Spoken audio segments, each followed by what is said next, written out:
Bismillahirrahmanirrahim. Assalamualaikum warahmatullahi wabarakatuh. Nama saya Yulia Restiani dengan NIM 1175 1201 101 dari mata kuliah Sistem Pakar dari kelas B. Baiklah, kali ini saya akan mempresentasikan hasil tugas saya yang berjudul Sistem Pakar mendiagnosa infeksi saluran pernapasan akut atau disingkat dengan ISPA menggunakan metode Nash Bayes. Di sini latar belakangnya. ISPA, singkatan dari infeksi saluran pernapasan akut, adalah suatu penyakit yang timbul akibat gangguan saluran pernapasan yang dapat menyebabkan berbagai macam penyakit, mulai dari penyakit tanpa gejala, infeksi ringan, hingga berat akibat dari faktor lingkungan.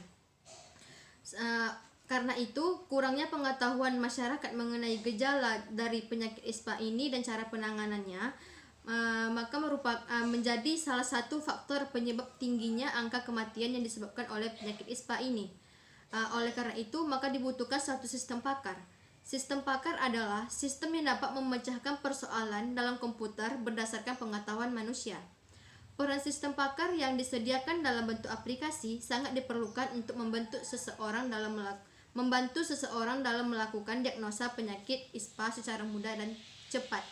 Dari latar belakang atau masalah tersebut, maka diangkatlah suatu penelitian yang berjudul Sistem Pakar Diagnosa Infeksi Saluran Pernapasan Akut menggunakan metode Nash Bayes. Di sini ada penelitian terkait.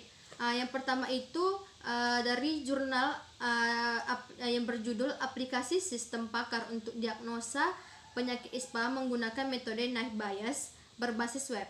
Di sini jurnalnya tahun 2020. Dengan metode ini dapat menghasilkan tingkat akurasi sebesar 92,3%. Jurnal yang kedua yaitu yang berjudul Sistem Pakar Diagnosa Penyakit ISPA pada Anak menggunakan Teorema Bayes. Di sini jurnal tahun 2019 di mana metode ini dapat menghasilkan tingkat akurasi sebesar 83,33%. Jurnal ketiga pada tahun 2018 yang berjudul Sistem Pakar Diagnosa Penyakit ISPA menggunakan metode Nash Bayes berbasis web. Secara akurat, metode ini menghasilkan persentase 90% berdasarkan data dan gejala yang dialami pasien. Rumusan masalah. Rumusan masalahnya adalah bagaimana menerapkan metode Nash Bayes dalam mendiagnosa penyakit infeksi saluran pernapasan akut. Selanjutnya, batasan masalahnya. Di sini batas masalahnya ada dua. Yang pertama, basis pengetahuan gejala-gejala penyakit ISPA. Di sini terdiri dari 17 gejala. Yang pertama, sering bersin. Yang kedua, hidung tersumbat. Yang ketiga, hidung beringus, batuk ringan, demam, tenggorokan, nyeri pada otot, kesulitan bernapas, sakit kepala, kehilangan indera penciuman, kelenjar membesar pada leher, sakit ketika menelan, suara serak, merasa lelah, nyeri pada bagian dada, frekuensi napas menjadi cepat, dan batuk berdahak tebal. Yang kedua yaitu jenis keluaran dari penyakit ISPA ada 5. Yang pertama itu ada sinusitis, yang kedua faringitis, yang ketiga laringitis, keempat bronkitis, dan kelima pneumonia. Selanjutnya tujuan penelitian. Tujuan penelitiannya adalah menerapkan metode Nash Bayes dalam mendiagnosa penyakit infeksi saluran pernapasan akut. Landasan teori. Di sini ada 3 landasan teori. Yang pertama ada sistem pakar, yang kedua penyakit ISPA, yang ketiga metode Nash Bayes. Yang pertama sistem pakar. Sistem pakar adalah sistem yang dapat memecahkan persoalan dalam komputer berdasarkan pengetahuan manusia. Di sini pertama ada konsep sistem pakar. Konsep sistem pakar ini yang pertama ada pakar, yang kedua pembangunan pengetahuan, yang ketiga ada pengguna, yang keempat ada pembangun sistem. Selanjutnya ciri-ciri sistem pakar. Ciri-ciri sistem pakar ini yang pertama terbatasnya pada domain keahlian tertentu. Yang kedua mudah dimodifikasi. Yang ketiga basis pengetahuan dan mekanisme inferensi terpisah. Dan keempat ada keluarannya bersifat anjuran. Komponen sistem pakar di sini ada 3. Yang pertama basis pengetahuan, yang kedua mesin inferensi, yang ketiga antarmuka pemakai. Selanjutnya ada struktur sistem pakar. Yang pertama ada lingkungan konsultasi dan kedua lingkungan pengembangan. Di sini penyakit ISPA itu ada 5 keluaran penyakit. Yang pertama ada sinusitis. Sinusitis adalah radang pada sekitar hidung. Peradangan yang terjadi pada bagian atas lalu dibantu oleh faktor predisposisi yang komplikasi. Ini disebabkan oleh kuman. Yang kedua ada pneumonia. yaitu salah satu infeksi dari saluran pernapasan pada bagian bawah yang mengenai parenhim paru yang disebabkan oleh bakteri. Selanjutnya ada faringitis, yaitu peradangan yang terjadi di tenggorokan. Penyakit faringitis ini disebabkan oleh virus yang inflamasi. Selanjutnya ada bronkitis. Bronkitis ini adalah infeksi yang terjadi di bagian bawah yaitu daerah laring dan trakea. Ini disebabkan oleh virus, yaitu virus influenza, Coxsackie virus, dan virus RSV. Selanjutnya ada penyakit laringitis, yaitu peradangan yang terjadi dari membran mukosa yang membentuk laring. Ini disebabkan oleh virus Streptococcus viridans dan Pneumococcus dan Staphylococcus. Selanjutnya metode Neff Bayes. Metode Neff Bayes adalah suatu metode klasifikasi dengan statistik dan probabilitas. Metode Neff Bayes dilakukan dengan cara membandingkan dari kelas-kelas yang ada berdasarkan hasil klasifikasi kelas. Hasil klasifikasi akan terpilih berdasarkan nilai posterior yang paling tinggi. Di sini ada rumusnya, yaitu PHX sama dengan PXH dikali PH per PX. Di sini langkah-langkahnya yang pertama menghitung jumlah kelas PH-nya, yang kedua menghitung jumlah kasus yang sama dengan kelas yang sama PXH, yang ketiga mengkalikan semua hasil PXH dengan jumlah kelas masing-masing, yang keempat menentukan persentase nilai prediksi kategori. Selanjutnya metodologi penelitian. Ini diawali dengan mulai. Yang kedua ada identifikasi masalah. Yang ketiga itu pengumpulan data. Pengumpulan data di sini ada dua. Pertama studi literatur dan kedua wawancara.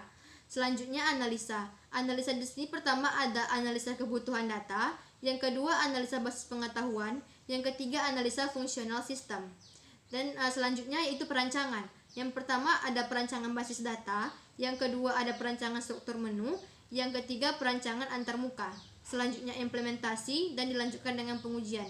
Pengujian di sini ada dua. Pertama ada black box dan yang kedua ada UAT dan selesai. Selanjutnya ada analisis sistem. Sistem pakar diagnosa penyakit infeksi saluran pernapasan akut atau disebut dengan ISPA yang akan dibangun akan memberikan hasil diagnosa dari permasalahan yang terjadi. Sistem pakar ini bertujuan untuk memudahkan seseorang dalam melakukan diagnosa penyakit ISPA dengan cara mengadopsi pengetahuan manusia ke dalam sistem komputer.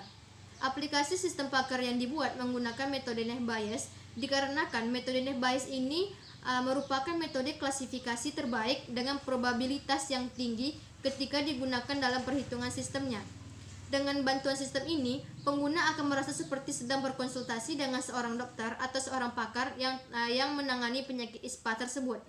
Beberapa data yang akan dibutuhkan untuk membangun sistem pakar ini adalah pertama ada jenis penyakitnya, yang kedua data gejalanya. Selanjutnya prosesnya pun dilakukan lebih cepat bila dibandingkan dengan proses manual. Selanjutnya itu ada analisa kebutuhan data. Analisa kebutuhan data di sini ada dua. Yang pertama data jenis penyakit ISPA. Di sini terdapat 5 jenis penyakit ISPA, yaitu sinusitis, faringitis, laringitis, bronkitis, dan pneumonia. Yang kedua, data gejala dari penyakit ISPA. Di sini ada terdiri 17 gejala untuk mengidentifikasi penyakit ISPA yang diderita oleh pasien. Selanjutnya itu analisa basis pengetahuan. Tahapan yang dilakukan setelah menganalisa data adalah menganalisis basis pengetahuannya. Basis pengetahuan berisikan sejumlah sekumpulan fakta-fakta dan aturan. Pada penelitian ini, basis pengetahuan diperoleh dari buku, jurnal, dan wawancara dengan pakar. Basis pengetahuan penyakit ini berisi data-data penyakit ISPA yang terdiri dari 5 penyakit dan 17 gejala-gejala. Selanjutnya di sini ada jenis penyakit ISPA. Di sini kode penyakitnya ada nama penyakitnya. Pertama untuk kode penyakit P001 untuk sinusitis, P002 untuk faringitis, P003 untuk laringitis, P004 untuk bronkitis, dan P005 untuk pneumonia. Di sini juga ada tabel gejala penyakit ISPA. Di sini kode gejalanya dimulai dari G001 sampai G017. Nama gejala penyakitnya dimulai dari sering bersin hingga batuk berdahak tebal berdasarkan kode gejalanya. Di sini ada tabel aturannya. Pada tabel aturan ini terdiri dari tabel gejala dan jenis penyakitnya. Yang pertama itu ada sinusitis. Sinusitis ini gejalanya yaitu hidung tersumbat, demam, kesulitan bernapas, sakit kepala, dan kehilangan indera penciuman. Yang kedua, untuk penyakit pneumonia ini gejalanya yang pertama ada demam, yang kedua nyeri pada otot, yang ketiga sakit kepala, yang keempat merasa lelah, yang kelima nyeri bagian dada, dan frekuensi nafas cepat dan batuknya berdahak tebal. Untuk penyakit bronkitis, gejalanya yang pertama ada demam, yang selanjutnya kesulitan bernapas, sakit kepala, dan merasa lelah. Untuk penyakit laringitis, gejalanya yang pertama ada batuk ringan, sakit tenggorokan, kelenjar membesar pada bagian leher, sakit ketika menelan, suara serak, dan merasa lelah. Untuk penyakit faringitis, gejalanya yang pertama ada demam, sakit tenggorokan, nyeri pada otot, sakit kepala, dan sakit ketika menelan. Selanjutnya perhitungan Naif Bayes. Perhitungan Naif Bayes ini ada 4 langkah. Yang pertama, menghitung jumlah kelas pH-nya. Yang kedua, menghitung jumlah kasus yang sama dengan kelas yang sama PXH. Yang ketiga, mengkalikan semua hasil PXH dengan jumlah kelasnya masing-masing. Yang keempat, menentukan persentase nilai prediksi kategori. Di sini sudah tertera rumusnya dan keterangannya. Keterangannya untuk PXH itu artinya probabilitas sebuah hipotesis H akan terjadi pengaruh dari sebuah bukti X. Untuk PHX yaitu probabilitas akhir bersyarat suatu hipotesis H terjadi jika diberikan bukti X terjadi. Untuk PH yaitu probabilitas awal prior hipotesis H terjadi tanpa memandang bukti apapun. Untuk PX yaitu probabilitas awal prior bukti X terjadi tanpa memandang hipotesis bukti yang lain. Di sini ada contoh kasusnya. Gejalanya yang untuk G01, G05, G08, dan G10.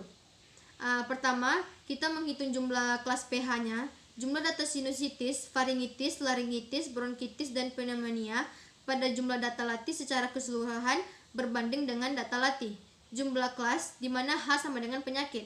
Untuk P sinusitis yaitu 16/104 sama dengan 0,154. Untuk P faringitis dan laringitis yaitu 14/104 sama dengan 0,135.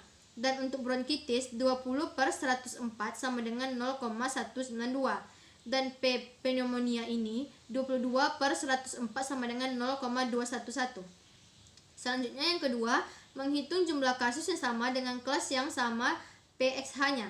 Yang pertama itu dimulai dari gejala untuk hidung tersumbat dengan kode G002, di mana PG02 untuk sinusitis sama dengan 8/16 sama dengan 0,5. Yang kedua untuk faringitis sama dengan 1/14 sama dengan 0,0714. Yang ketiga untuk bronkitis sama dengan 10/20 sama dengan 0,714.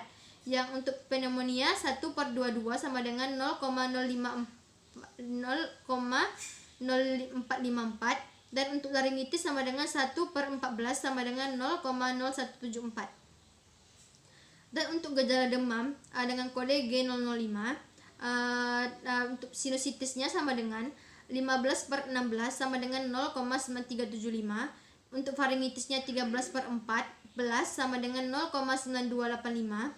Untuk bronkitisnya 19/20 sama dengan 0,95. Dan untuk pneumonia ini 21/22 sama dengan 0,9545. Dan laringitis 13/14 sama dengan 0,9285.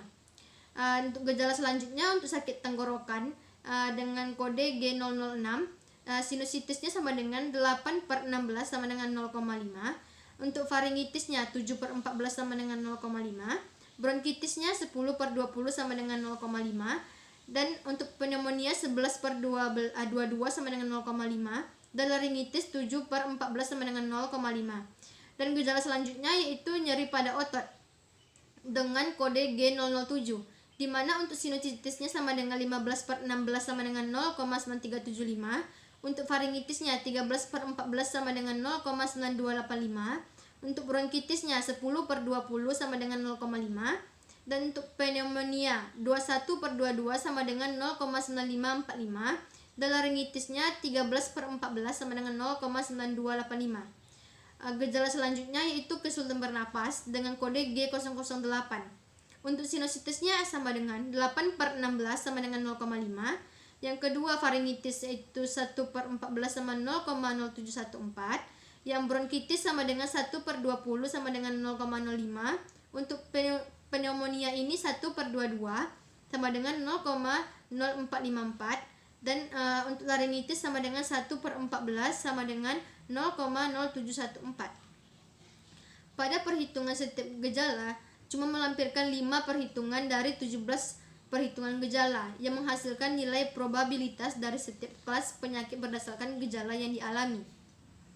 Dan langkah selanjutnya yaitu mengkalikan semua hasil dari penyakit dengan jumlah kelasnya masing-masing. Jadi di sini untuk penyakit sinusitis hasil perkaliannya yaitu 0,0169189453 dan faringitis 0,0029666343. Untuk bronkitis 0,00039672, untuk pneumonia 0,0019811439, dan untuk laringitis 0,001144592226. Maka nilai probabilitas tetap tinggi yaitu penyakit sinusitis. Maka dapat disimpulkan bahwa klasifikasi penyakit yang diderita adalah sinusitis. Sekian hasil presentasi dari saya. Lebih dan kurang saya mohon maaf. Assalamualaikum warahmatullahi wabarakatuh.